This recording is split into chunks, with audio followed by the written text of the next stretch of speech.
Γεια σας. Με το σημερινό βιντεάκι σας ενημερώνουμε ότι ο νόμος που αφορά την κατοχή και χρήση ανιχνευτή μετάλλων έχει πλέον αλλάξει.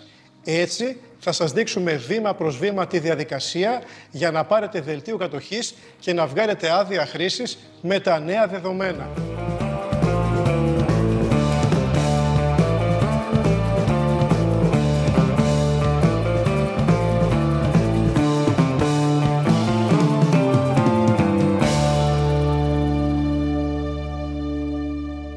Κάτω, στην περιγραφή αυτού του βίντεο θα βρείτε ένα σύνδεσμο ο οποίος σας οδηγεί στην ιστοσελίδα μας.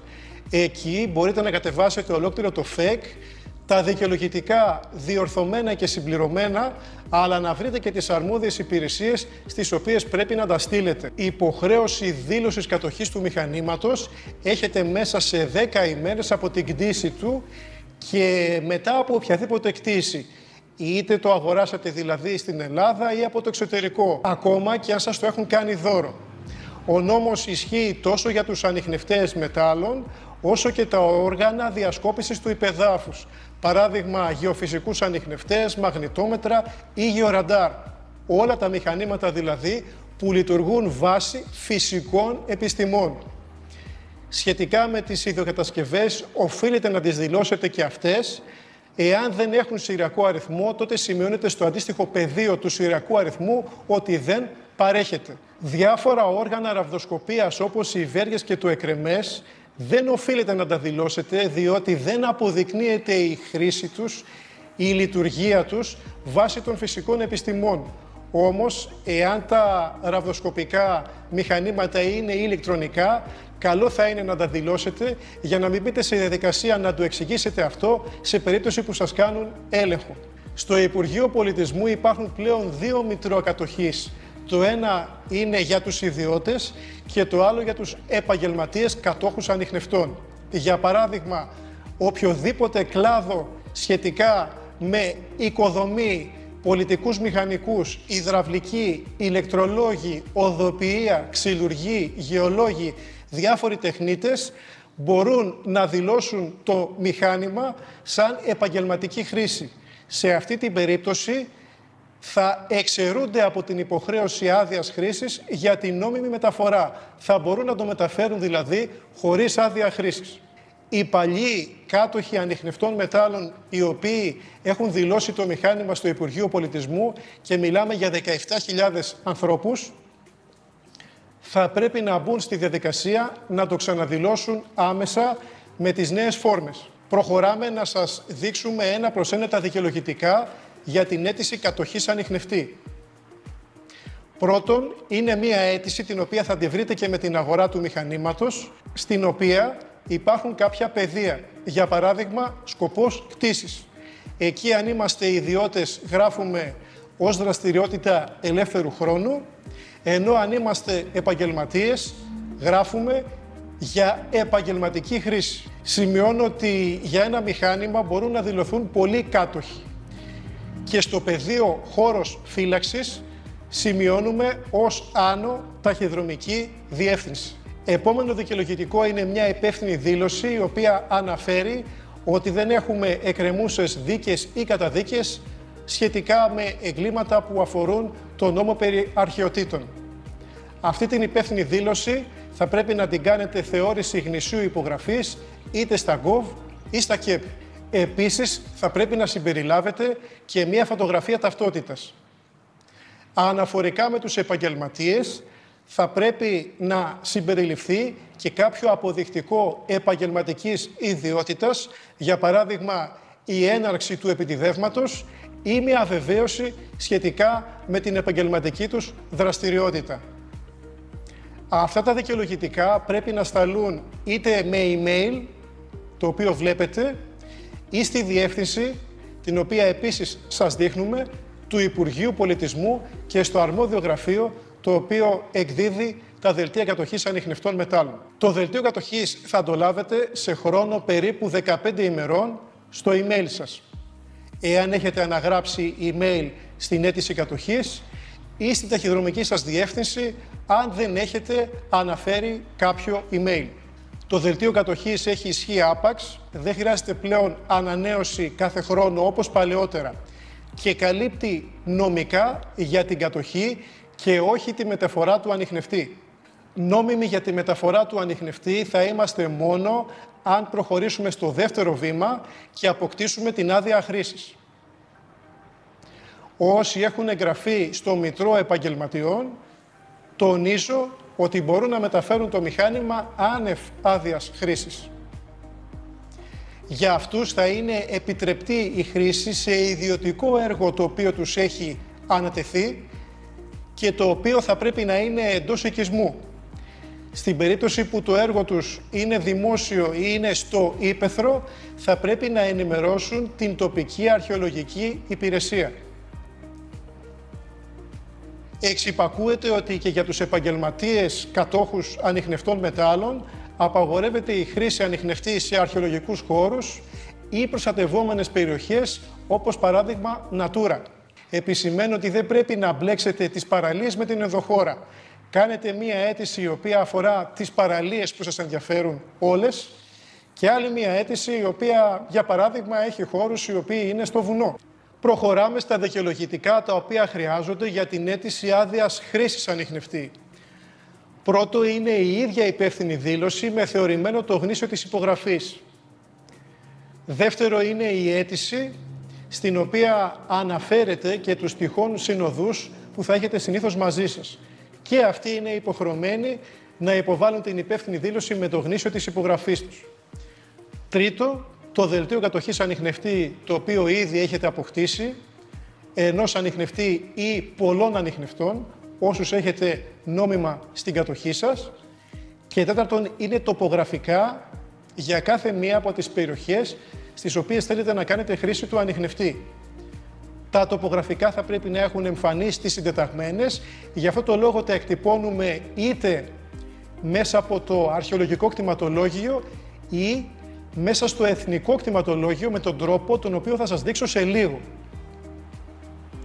Σημειώνω ότι δεν πρέπει να κάνετε αίτηση με μόνο ένα τοπογραφικό, καθώς υπάρχει κίνδυνος να σας απορρίψουν, επειδή η περιοχή ενδέχεται να είναι κοντά σε αρχαιολογικούς χώρους ή να έχει μεγάλη ιστορική σημασία.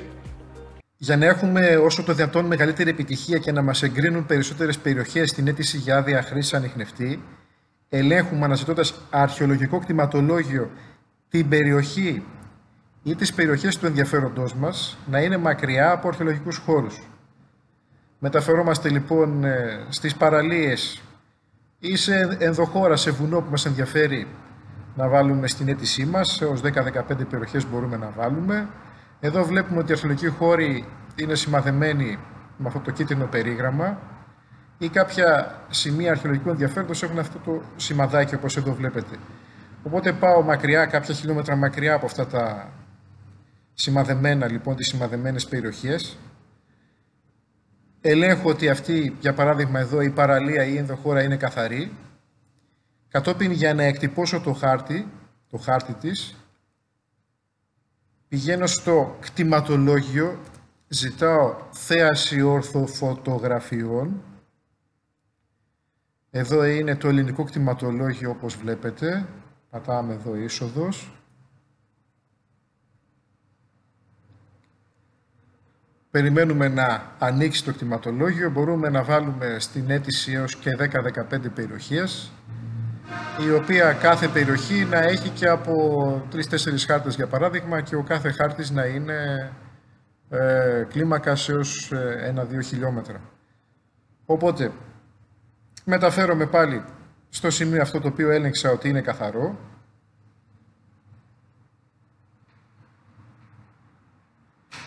Μπορώ λοιπόν να φτιάξω εδώ ένα περίγραμμα. Αυτή εδώ είναι η επιλογή. Με το αριστερό πλήκτρο του ποντικού φτιάχνω το μπλε περίγραμμα. Και όταν το κλείσω το περίγραμμα, πατάω το δεξί πλήκτρο του ποντικού και αυτόματα, όταν θα πατήσω εκτύπωση, θα έχω καταφέρει να εκτυπωθούν και συντεταγμένες, όπως βλέπετε κάτω εδώ. Οπότε προχωράω, μπορώ να κάνω εκτύπωση από εδώ. Αν θα τα πάω αυτοπροσώπως εγώ ίδιος στην τοπική εφορία αρχαιοτήτων, θα εκτυπώσω σε χαρτί. Όμως το πιο εύκολο είναι να κάνουμε εκτύπωση σε PDF, όπως βλέπετε εδώ. Εκτύπωση σε PDF όλους τους χάρτες αυτών των περιοχών και να τα στείλουμε με email. Όλα τα δικαιολογητικά μαζί και τους χάρτες. Φύγετε μακριά από αρχαιολογικούς χώρους, τουλάχιστον 5 χιλιόμετρα, όπως μακριά από σπήλαια και περιοχές Natura. Τα δικαιολογητικά για την άδεια χρήσης ανιχνευτή πρέπει να σταλούν προς την αρχαιολογική υπηρεσία στην οποία υπάγονται αυτές οι περιοχές. Κάτω στην περιγραφή αυτού του βίντεο θα βρείτε σύνδεσμο προς όλες τις εφορίες αρχαιοτήτων της Ελλάδος. Μπορείτε να στείλετε τα δικαιολογητικά είτε με επιστολή, email ή να τα προσκομίσετε με τη φυσική σας παρουσία. Εάν αφορά παραλίες, τα δικαιολογητικά να σταλούν προς την εφορία εναλίων αρχαιοτήτων. Και αυτό είναι το email της. Ενδέχεται να σας κόψουν κάποιες περιοχές οι οποίες έχουν ιστορικό ή αρχαιολογικό ενδιαφέρον. Η άδεια εγκρίνεται σε χρόνο από 2 μήνες έως 6 μήνες από το Υπουργείο Πολιτισμού και θα τη λάβετε στο email σας, εάν έχετε φυσικά σημειώσει email στην αίτηση. Σας καλύπτει νομικά για τη μεταφορά του ανιχνευτή από το σπίτι σας και προς αυτές τις περιοχές. Σας επιτρέπει να κάνετε χρήση έως και 3 δηλωμένων ανιχνευτών μετάλλων στην κατοχή σας ημερησίως. Η ισχύ της άδειας χρήσης είναι 3ετής. Έχετε τη δυνατότητα να κάνετε 3 αιτήσεις για άδεια χρήσης ανά έτος. Τους όρους για την άδεια χρήσης που θα λάβετε τους θέτει η τοπική εφορία αρχαιοτήτων σας. Για παράδειγμα, επιτρέπει τη χρήση του ανιχνευτή τις εργάσιμες ημέρες και ώρες. Ενδεχομένως να σας ζητά να στείλετε ενημέρωση με email προς την εφορία αρχαιοτήτων πριν τη χρήση. Διατηρεί το δικαίωμα να ορίζει κάποιον υπάλληλο προς εποπτεία σας. Αυτό μπορεί να γίνεται ορισμένες φορές ή στην περίπτωση των παραλιών δεν στέλνουν ποτέ υπάλληλο για εποπτεία. Δικαιολογεί σκάψιμο έως και 20 εκατοστά. Όταν έχετε κάποιο έβριμα το οποίο χρονολογείται από το 1830 και παλαιότερα, έχετε την υποχρέωση να το παραδώσετε στην εφορία αρχαιοτήτων. Εάν υπάρχει ενδιασμός, αν το έβριμά σας εμπίπτει, θα το δείξετε και αυτοί θα σας πούν εάν πρέπει να το κρατήσουν ή όχι. Για την ανανέωση της άδειας χρήσης προχωράμε στις παρακάτω κινήσεις. 3 μήνες πριν από τη λήξη της, ενημερώνουμε εγγράφος την τοπική εφορία αρχαιοτήτων με την ίδια υπεύθυνη δήλωση θεωρημένο το γνήσιο της υπογραφής πάλι.